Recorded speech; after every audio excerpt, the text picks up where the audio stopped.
For this video, I'm going to be showing you how to seam together the squares for your bag. We're going to be using a slip stitch technique that gives it almost this braided look. It's one of my favorite ways to seam together squares. So I'm going to go ahead and teach you that. Take two of your squares and put them together so that the wrong sides are facing each other. The right sides are facing out. Put your hook through the chain 2 space of your final round. You're going to attach your yarn.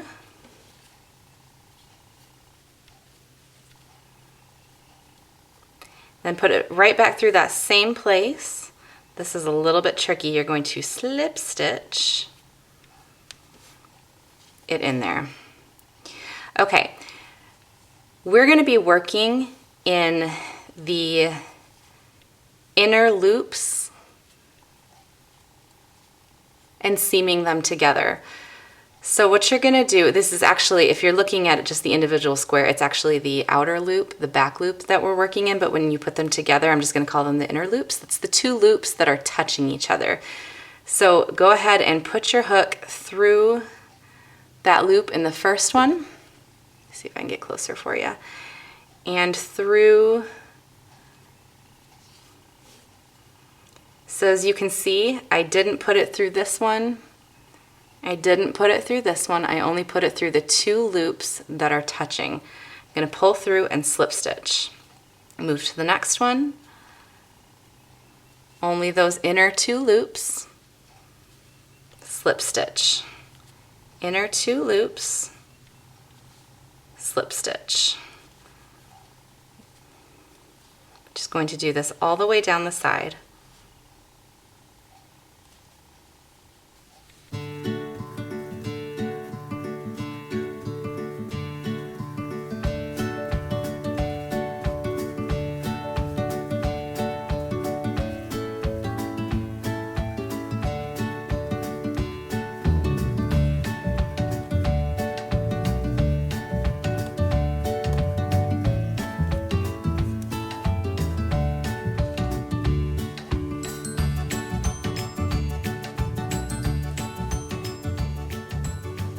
And then put your last one, again, in that chain 2 space.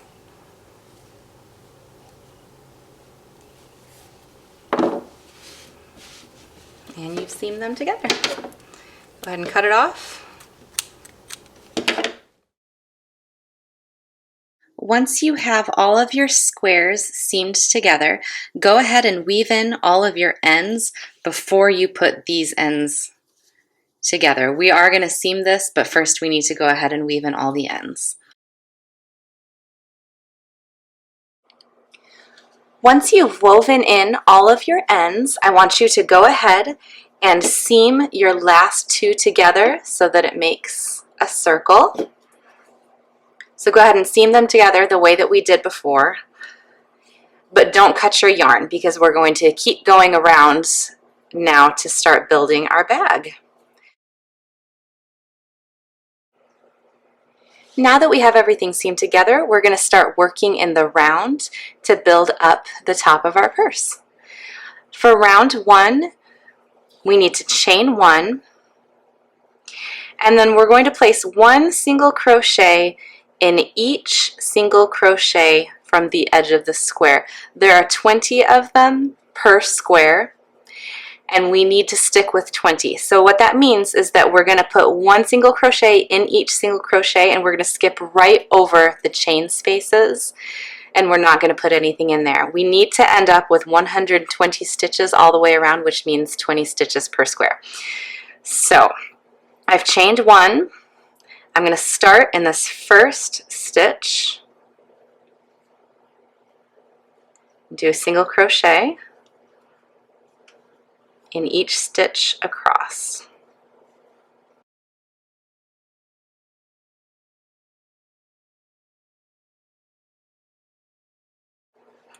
Okay, so 18, 19, 20, And this is going to feel a little weird. It's going to feel like it's going to leave a big gap, but it won't. tightly jump across the seam and the chain space right into the first single crochet of the next square, and that's 1.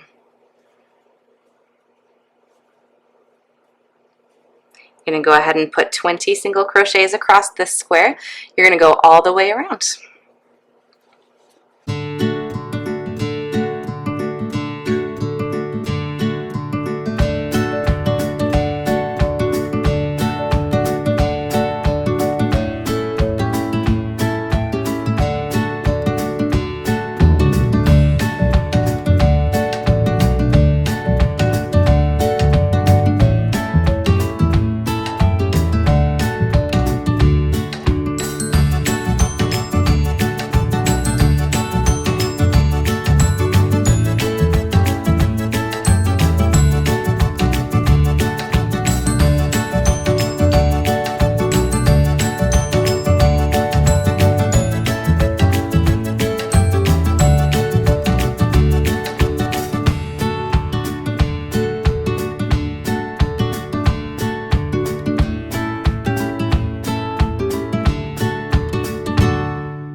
Okay, we've come to the end of our first round of single crochets. I haven't joined because from now on we're going to be working in a seamless round, which means we're not going to join at the end of rounds, and we're not going to chain at the beginning of rounds. We're just going to work seamlessly. So what you're going to want to do is grab a stitch marker. I just use a regular bobby pin. This is my last stitch of that first round. And since our second round calls for just another round of 120 single crochets, what I'm going to do is I'm going to single crochet into my first single crochet.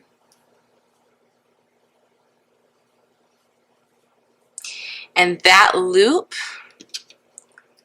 is where I'm going to put my bobby pin, my stitch marker.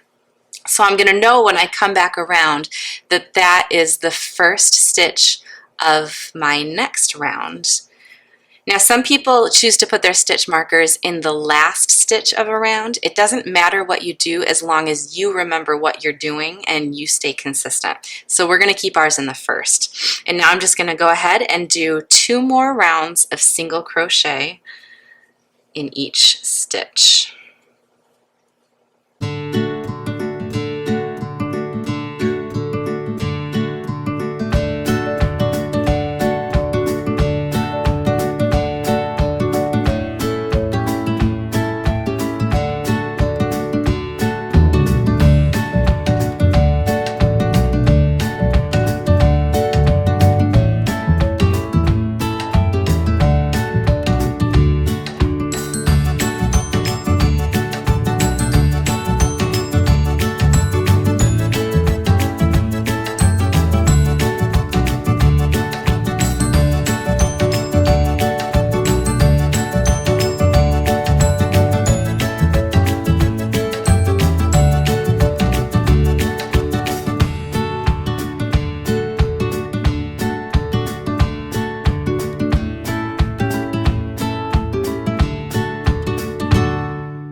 Okay, as we're coming back to our stitch marker, for those of you who have not worked in a seamless round before, I'm just going to show you one more time how this works.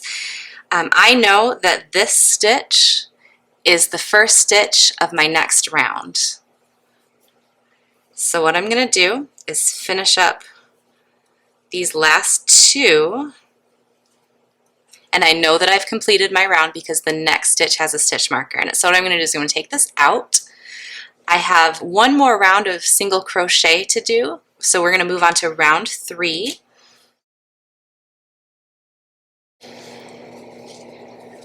We're going to put a single crochet into that first stitch of the round, and we're going to put our stitch marker right back in there so that we know again when we come back and finish this round. So go ahead and do round 3, which is just another round of single crochets all the way around, and then we will move on to a little bit more fun part of the pattern.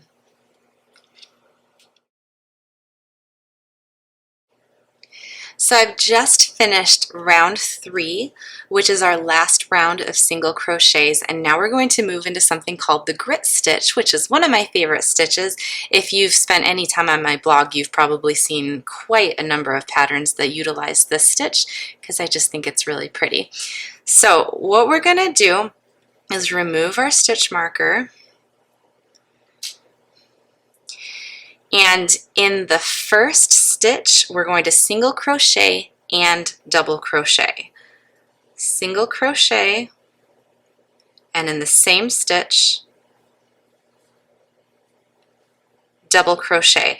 Now to put our stitch marker back in the right place, that single crochet was the first stitch that we did, so make sure you're putting your stitch marker into that single crochet because that was the first stitch. And then we skip the next stitch. In the next stitch, single crochet and a double crochet. Skip the next stitch. Single crochet, double crochet, skip the next stitch. Single crochet,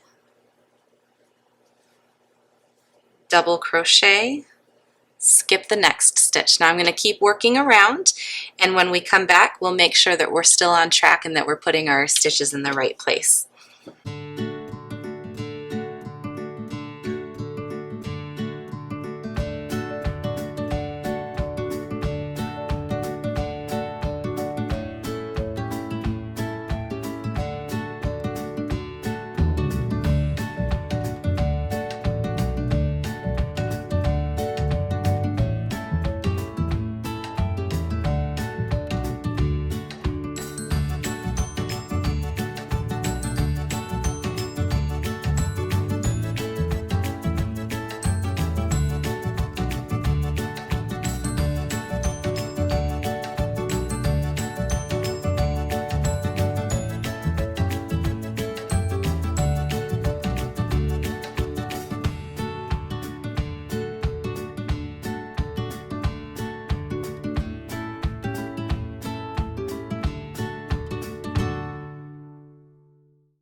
Okay, as you can see, I finished round 4.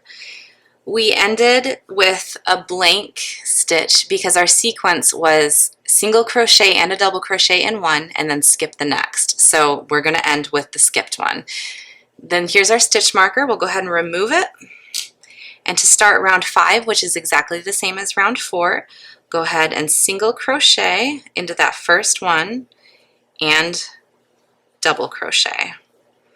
And remember, our stitch marker is going to go into that first single crochet. And then just continue around. We're going to actually do this round for 11 rounds, this same stitch. It's going to make a really pretty pattern on our bag. And then when we're done with that, we will come back together and keep going with the next part. At this point, you should have completed through round 14, so I just wanted to show you what the texture is going to look like, make sure we're on track. For the next 5 rows, rows 15 through 19, we're just going to be single crocheting again around the edge for 5 rounds. And once we're done with that, we're going to move into adding the rings to attach our purse handles. So go ahead and complete the next rounds 15 through 19, and then we'll come back together again. At this point, you should have completed round 19. For round 20, make sure that you have both of your split rings available because we're going to be attaching them. For round 20, we're going to start with 4 single crochets, so I'm going to take out my stitch marker and do the first one. And then put it back in so I don't lose my place. So that's 1, 2, 3, 4. Now over the next 7 stitches we're going to be attaching our first ring. So go ahead and take that and place it right over your next stitch. And here's how we're going to do it. We're going to do our stitch, our single crochet, the way we normally would, going through the ring, and grab your yarn, and then to complete the stitch we're going to be over the ring.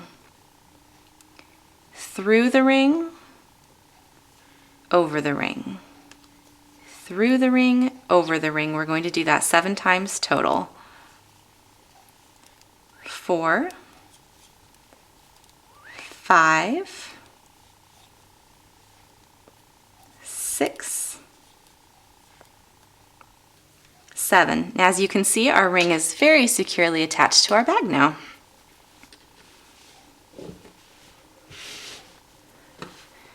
We're going to keep going down the line. We're going to single crochet in the next 26 stitches. As you can see, this is the last one that I did. So here's number 1 of 26.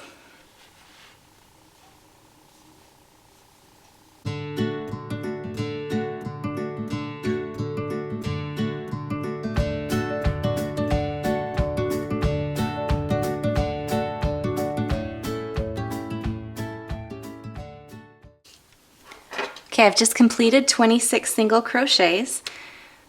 In the next, we're going to slip stitch. And here's where we're going to create the loop for our button.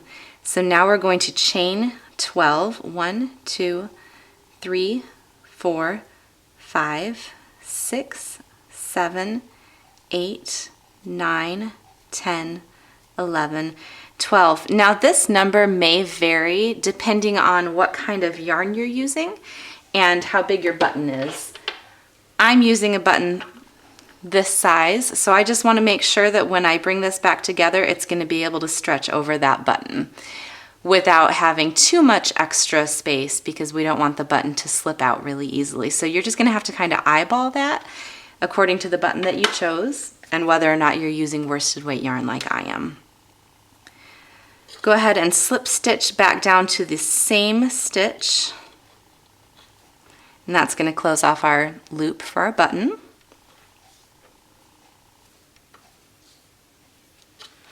And you're going to single crochet in the next 26.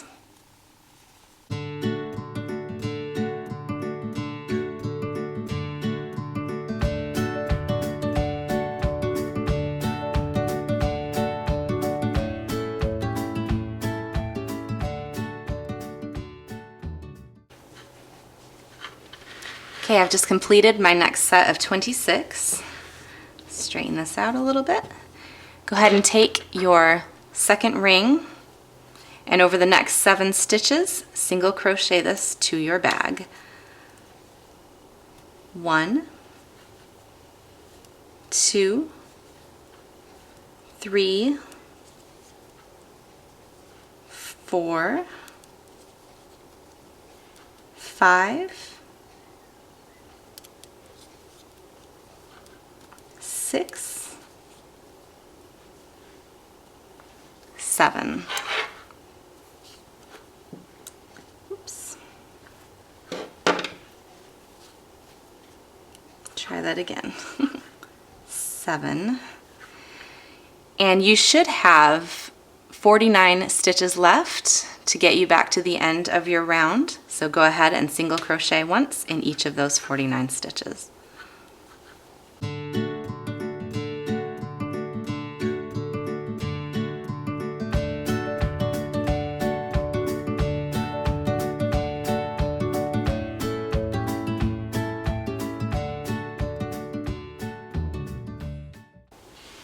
And that completes round 20.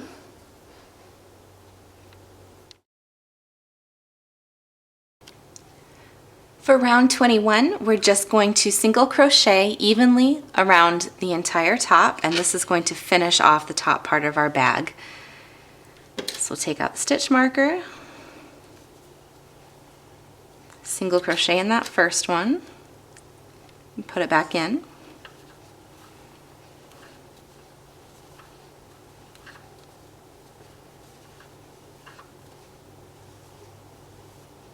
Now when we come back to the ring, what you're going to want to do is just fold it down.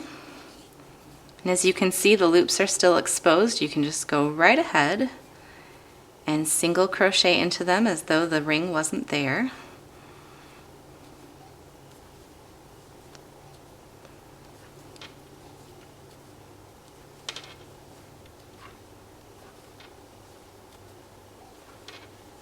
When we come up to our button loop, we're just going to fold it in with our fingers and go ahead and do a single crochet right into that stitch that you had slip stitched into when you were making the loop, and go ahead and pass right by the loop. And the nice thing about this is that it's going to force your button loop to sort of fold itself inward, so that if your bag is open, the loop isn't just sticking up, it's going to sort of fold down on its own, and that just kind of helps with the overall look of the bag. So what you're going to do at this point is just continue to single crochet all the way around the bag until you get to the end of your round.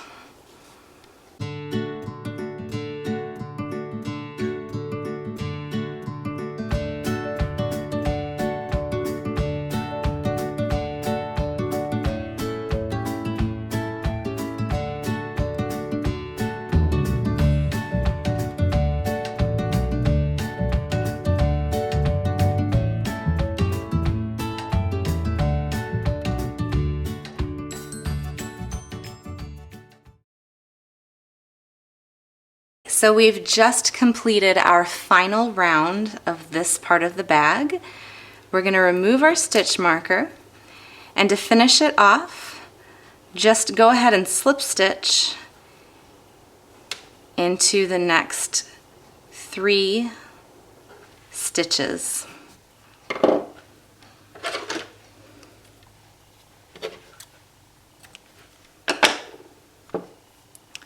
Go ahead and weave in your ends, and you're done.